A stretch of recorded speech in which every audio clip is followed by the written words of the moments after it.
I'm here to tell you that it's okay. No contact relapses happen. One of the most important things you need to keep in mind is self-forgiveness. They happen because you've gotten stronger, and mercifully, some of your belief in the goodness of human relationships have returned, just not with the narcissist. That's where the hope doesn't belong. Trauma bonds can feel like super glue. They feel impossible to get unstuck. Trauma bonds represent lifelong lessons, lessons that are not good for you. Things like love equals rejection, love equals shame and humiliation, or that love means having to win someone over or please them or reassure them. Trauma bonds mean having the same fights over and over again, justifying the bad behavior and the red flags, pushing down your own feelings and not sharing them, isolation and shame. Sometimes, as some people will put it, feeling a magical, unnameable connection that you keep coming back to despite how bad it is for you. The trauma bond is a catch-22 of sorts. When you are in the relationship, it feels terrible a lot of the time, with experiences like invalidation, gaslighting, rage, manipulation, dismissiveness, contempt.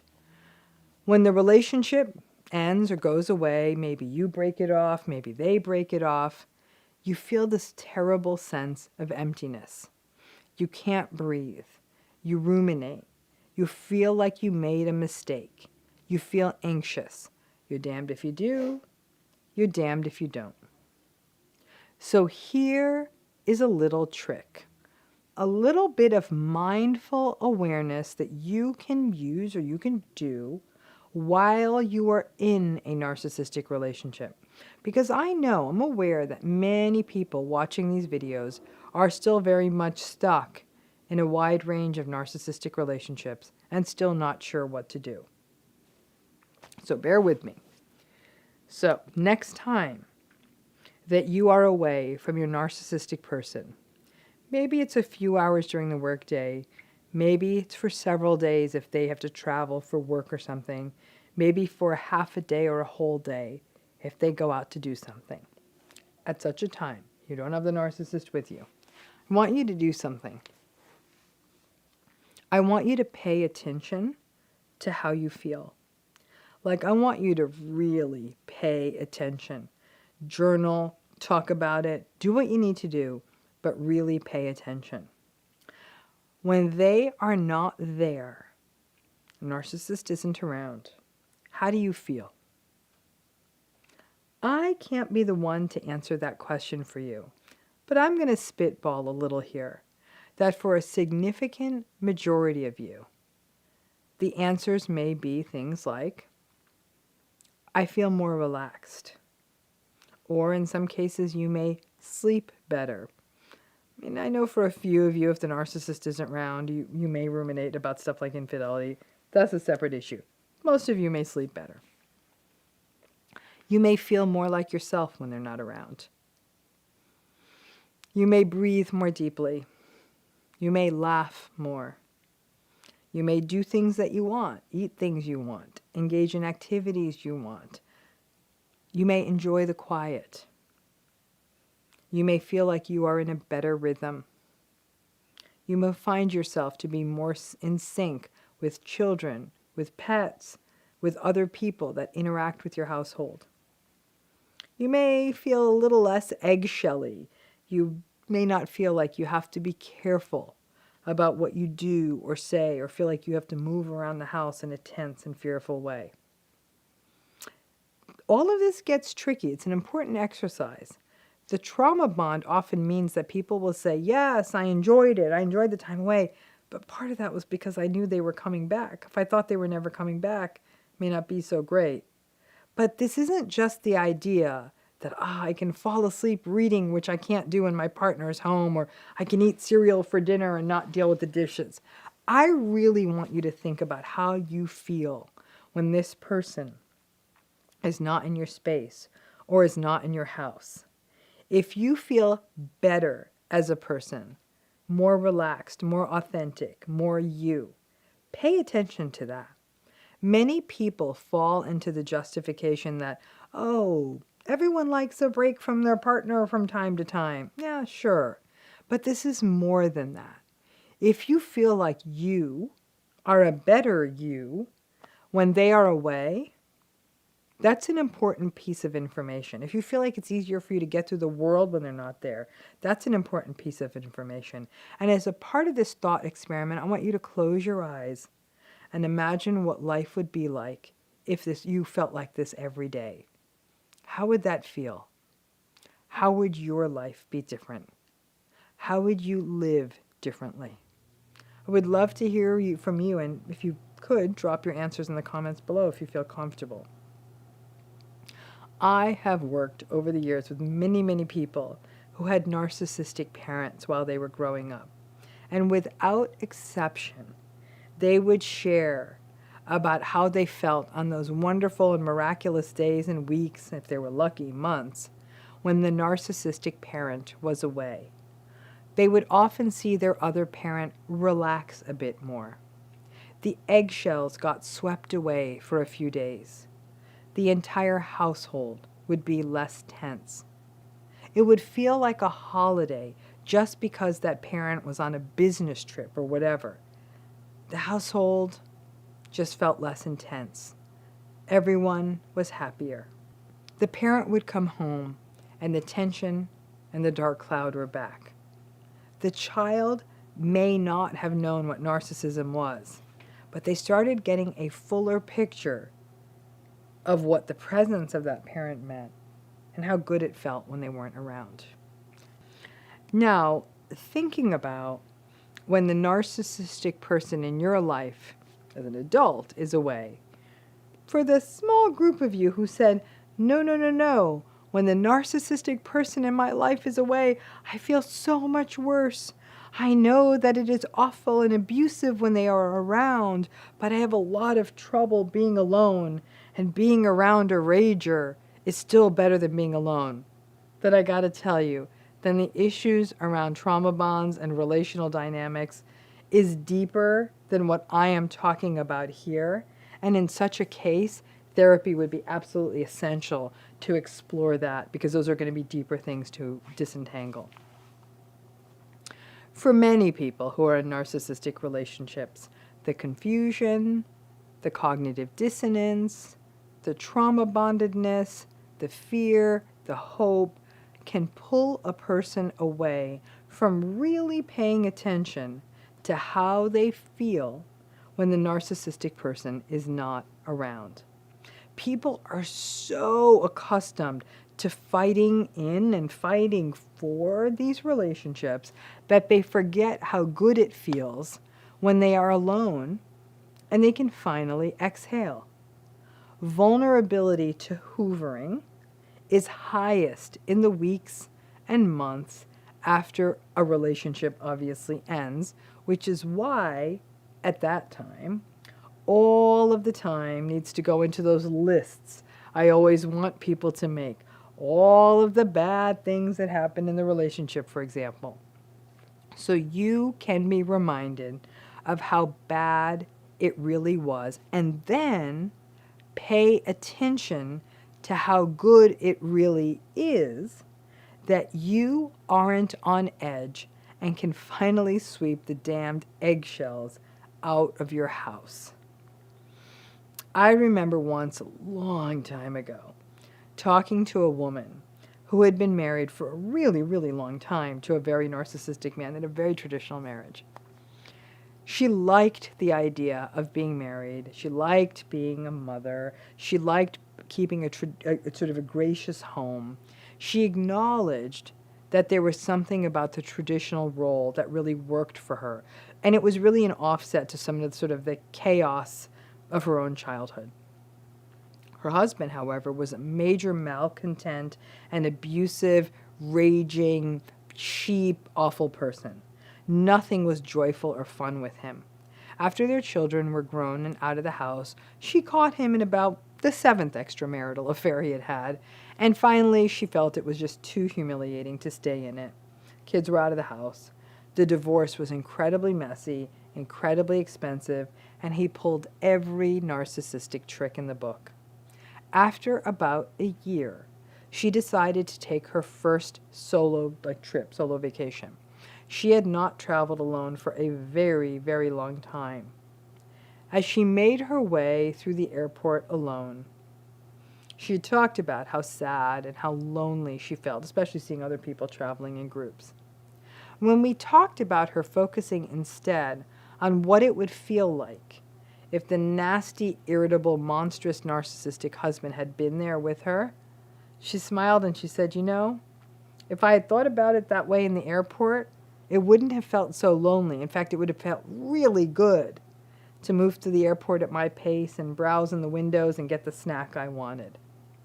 So after a trauma-bonded relationship, it is easy to get caught in the idea of romanticizing the idea of togetherness or the relationship. But if you really close your eyes and think about how really pleasant it is when they are not around, it can go a long way to cutting away at those trauma bonds.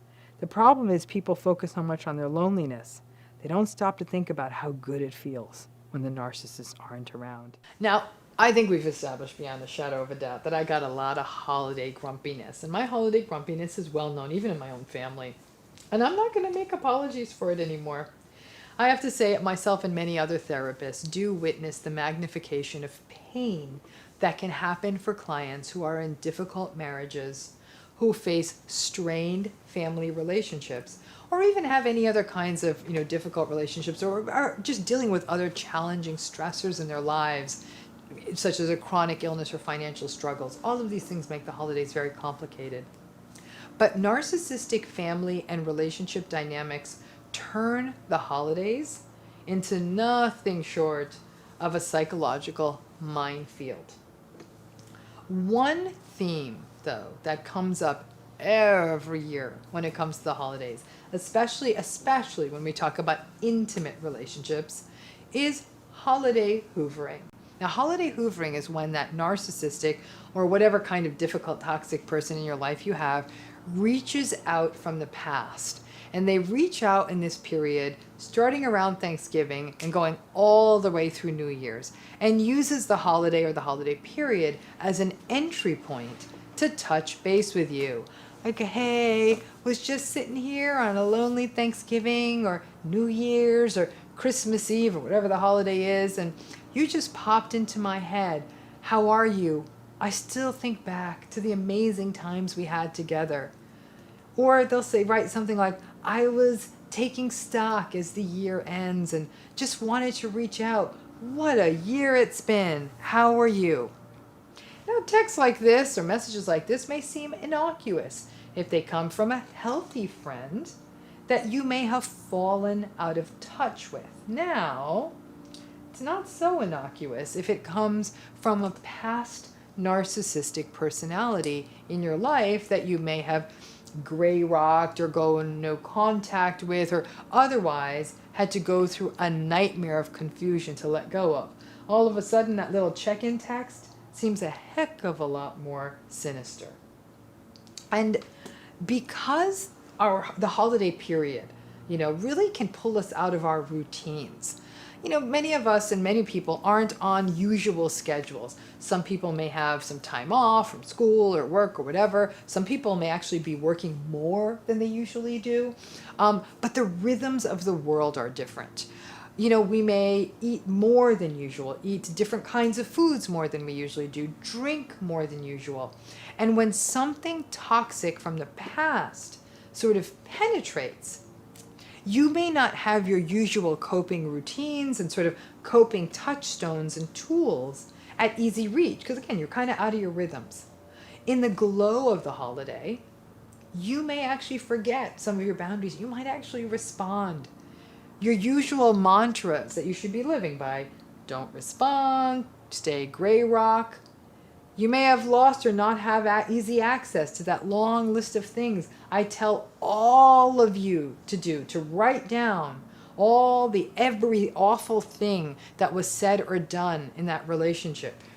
As a reminder, don't write that on paper. You might want to keep that list in your phone so you always have it in easy access. So even if you're traveling, you've got it. So you may forget all that and you may respond. The holidays are full of euphoric recall. And this is an unusual year. Many people are more lonely than usual during the holiday season. So succumbing to a holiday hoover may be more risky than usual. Narcissists are masterful at bringing up old memories of a romantic holiday or a memorable New Year's. It's a tricky technique. They're playing on things like nostalgia and good feelings. Your resolve starts to weaken. And because you have been to this trauma-bonded rodeo before, you slide right back in. And again, the holidays sort of facilitate that. Then you might find that feelings of shame can often weaken your resolve to get back out of that hoovering, and the whole relationship cycle can begin again quite easily. Holidays can be very lonely for many people. The images on social media of people having a good time or getting engaged over the holidays or whatever holiday stuff they are up to. The idea of staying home and being alone can feel really difficult, and it becomes prime territory for a narcissist to step in and suck you back in. Remember, it's life for you. It's a game for them.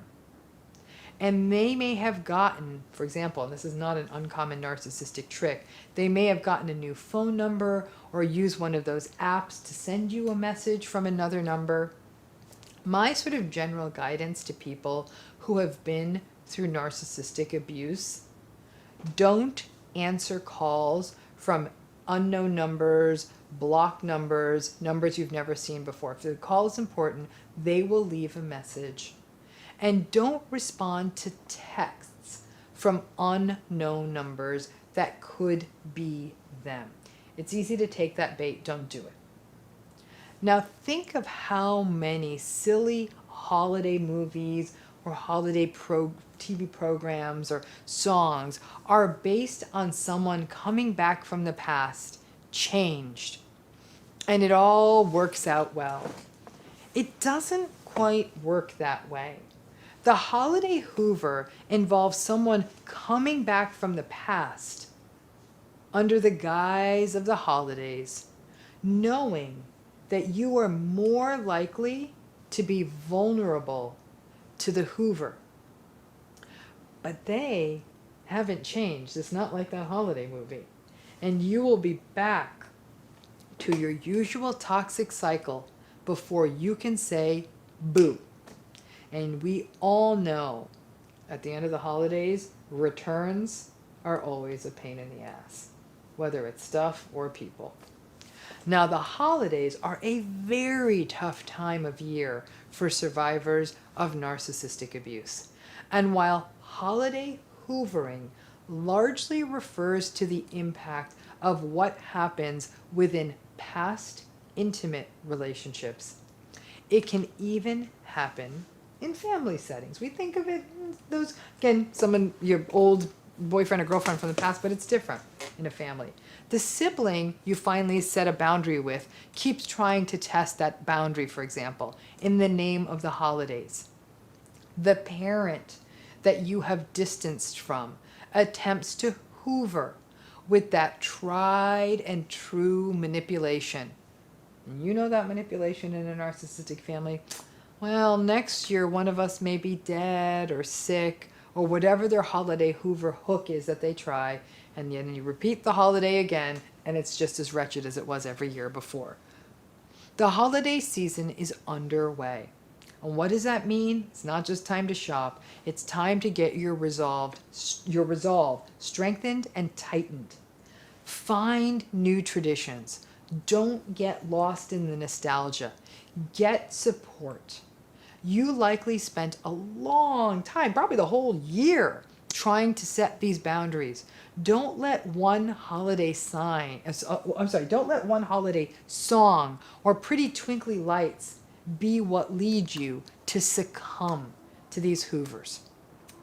I did another video on how the holidays keep people stuck in their existing narcissistic relationship. But the fact is, the holidays can also resurrect the ones you left, and that should probably remain out of your life, or at least pretty distanced. Now, don't fall for it. Holiday hoovering is a classic narcissistic relationship con. If you know it's coming, you may be better able to resist it.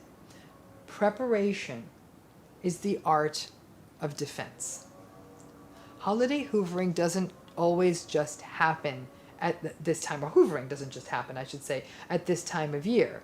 Hoovering is just more intense during the holidays, and thus the holiday hoovering. Listen, holiday hoovering-ish kinds of things can also happen on your birthday or any other kind of anniversary date or something like that. Be ready for these hoovers, chuckle about them, and don't respond. No contact, for those of you who may not know, is exactly what it sounds like. No contact can be on a continuum. It can be as simple, at the more mild levels, of just simply having no more contact with someone. Even if they text you, you don't respond, you don't take their calls, you can see that they're calling. If you're lucky, you don't, for example, have kids in common. You can go no contact. You live far away from them, so it's easier. At the extreme end of no contact is somebody who really goes all the way with blocking them in every possible way. Blocks their phone number, blocks their ability to text them, blocks emails, really might even work with somebody, a computer consultant, to block all that, social media and everything. And at the most extreme levels, we're talking about things like emergency protective orders, restraining orders, and those kinds of protective elements. But no contact in any fashion means you no longer have contact with a narcissistic individual. Does it work? Yeah, pretty much it does work. Now, as anyone will tell you about no contact, and no contact sometimes is in a framework of something we call gray rock, which is where you go completely sort of psychologically cut off from the narcissist. It will incense them, anger them, and inflame them, because their power over you is being able to get in there, get their supply, insult you, invalidate you, menace you, and like to know that they have you on the chain. If you go no contact, they've lost that source of supply. And many people who've gone gray rock or no contact have reported that this actually sometimes for a little while could make things worse. And I do keep that in mind. But as a general strategy, no contact works, because obviously now this person doesn't have contact with you. And narcissists, they tend to be very what we call reward dependent. After a while, once they realize they're not going to get any supply from you, except in that small percentage of cases where they may get violent and lash out because someone's going no contact, they're going to get bored. And then they're probably going to go on to a new source of supply. But one thing that can happen to people after a long enough time, whether it's weeks or months or sometimes even years of going no contact, you kind of get your stride back. You get some of your confidence back. But unfortunately, sometimes you don't always hold on to the lessons you got from that relationship. What do I mean by that? What I mean is you're starting to feel like a normal person again. You're starting to realize like there's some hope in the world. And sometimes people think, well, now maybe I'm ready for closure. Check out that video I have that says there ain't no such thing as closure with a narcissist. Once, just as you start getting yourself together again, that narcissist may reach out. And you may think, I'm strong enough to do this. So you break your no contact and you talk to them. And you're like, I'm stronger now. I can handle this. Keep in mind, there's one person in this thing who hasn't changed, and that's the narcissist. They're going to be up to their old tricks. Because you're feeling better about yourself in the initial phases, especially if it's been a longer period of no contact, a few months or even up to a year. The narcissist may do sort of a second phase of love bombing light, trying to win you back in. And then the most dangerous thing of all might happen. You might start feeling hope again. Hope and narcissism are a really bad mix. Because then you start thinking, you know what? Maybe they went ahead and changed. And so you start opening yourself up more and more. In the worst case scenario, sometimes you even go back into the relationship. And then before you know it, you're being manipulated, you're being gaslighted, you're not only right back to square one, you might even be worse off because now you feel bad and ashamed that you fell for these tricks again.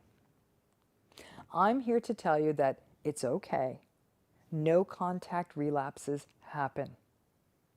One of the most important things you need to keep in mind is self-forgiveness. They happen because you've gotten stronger, and mercifully, some of your belief in the goodness of human relationships have returned, just not with the narcissist. That's where the hope doesn't belong. So what I do sometimes see people chasing is two things. The hope, like, well, maybe they did change, or secondly, closure, which you can't get. There's no such thing as closure with a narcissist.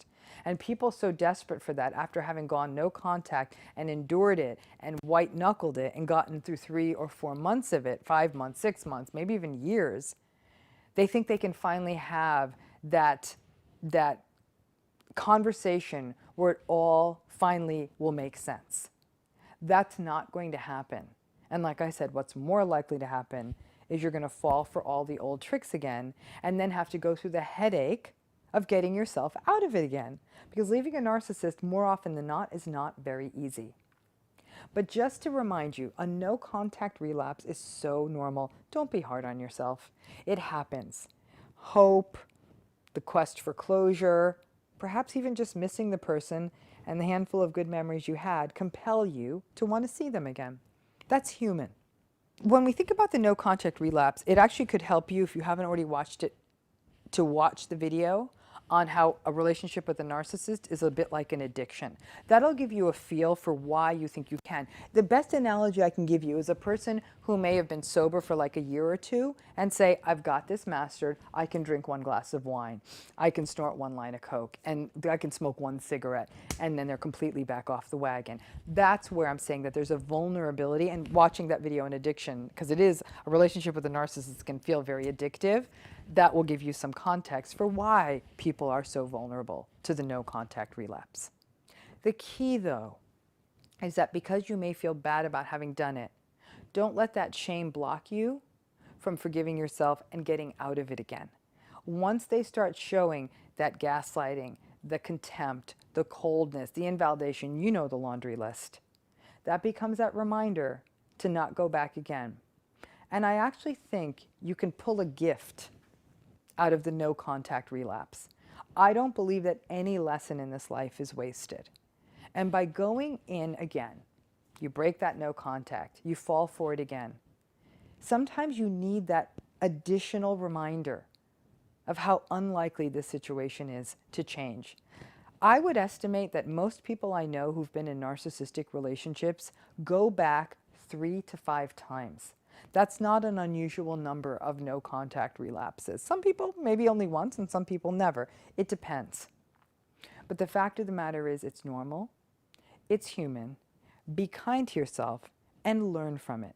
Let it be a reminder of how little this relationship has changed, and that no matter what, a relationship with this individual is always going to be a space of manipulation, emotional abuse, invalidation, and just a general unhealthy space. Did you ever find yourself going back into a narcissistic relationship because you were lonely? Let's take that on. If you did do that, what happened? And if you want to share what happened in the comments, you'll realize you're not alone. But you got pulled back in because you were feeling lonely. Feeling lonely is a bigger risk factor than you can imagine. Hoovering means that people can find themselves in repeat narcissistic relationships with the same person, no matter who ends the relationship.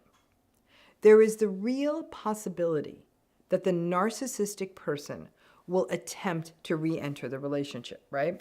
We don't need to go on about what hoovering's about. You're hoovering experts. And they hoover you not because they miss you. It's because they want or they need your supply. They want to feel in control. They just like knowing that they can get what they want, and again, control you. Or they want to mess with you, because they can see that maybe you're doing well on something like social media or through a friend, and maybe you're moving on or starting up something new with someone else or a new opportunity. When they hoover, it's a power and control play. Do not romanticize hoovering. There is nothing romantic about it, but goodness, we love a love story part 2, don't we? Part 2s rarely work out. Something led to the breakup the first time. And especially if a narcissistic person is involved, we know they're not going to change, so the love story part 2 is a guaranteed fail. So why do people get pulled back in? Even when you have all your journals and your reminders and your ick lists and even friends saying, yo, dude, this relationship was a mess. Are you sure about this? You got to remember, though, loneliness is real. And the familiar is also intoxicating. And the possibility of working through trauma or rupture or pain by getting a second crack at bat, it's as mesmerizing as the idea that you could rework your childhood or get to go through high school again without being bullied. But there are no do-overs in life. There are just lessons. But the combination of feeling lonely and the potency of that second love bomb. Love bombing is like lasagna, folks. It is often better the second time you take it out of the fridge and eat it. And maybe even the risky move of, I get what they're about, the narcissist, and I have changed too. And now that I get it, I could probably maybe make this work. And then you could throw in some of their future faking, and it never ends well, obviously. There's also a second piece of this. Going through a narcissistic relationship, even while you're in it, can leave you feeling tremendously lonely. And even as you heal from it, there's something so isolating, so existentially messed up, so confusing, so betrayal-laden that we feel lonely. And that means we may have been lonely even when we were in the relationship. So then, when the relationship goes away, even if we wanted to end it, it's messy. We feel lonely. It's hard to meet new people. It's hard to find attraction, the so-called spark. And it can mean that the devil we know is better than the angel we don't. Or that the devil we know is better than no devil at all. That's what you got to remember. As you know, I'm all about 12 months off after a narcissistic relationship. No dates with nobody. So that you can learn that working through the loneliness and not succumbing to the low-hanging fruit of love bombing is essential to healing. So just like crappy fast food can be so appealing when we are really hungry, a narcissistic person is so appealing when we are lonely. Really bad for us, but hits the spot, and then we feel gross afterwards. But when we work backwards on the natural history of our narcissistic relationships, we often see that loneliness was a driver to getting in, to getting back in, to getting stuck. And that could be a useful exercise for you. Go backwards. Really look at the origin story of your narcissistic relationships, especially ones where you went back in for an act 2. And if you can summon up those memories accurately, how much did loneliness play a role? And may not even be the loneliness that comes from being single for a long time. It may be the yearning of still working through core wounds from earlier.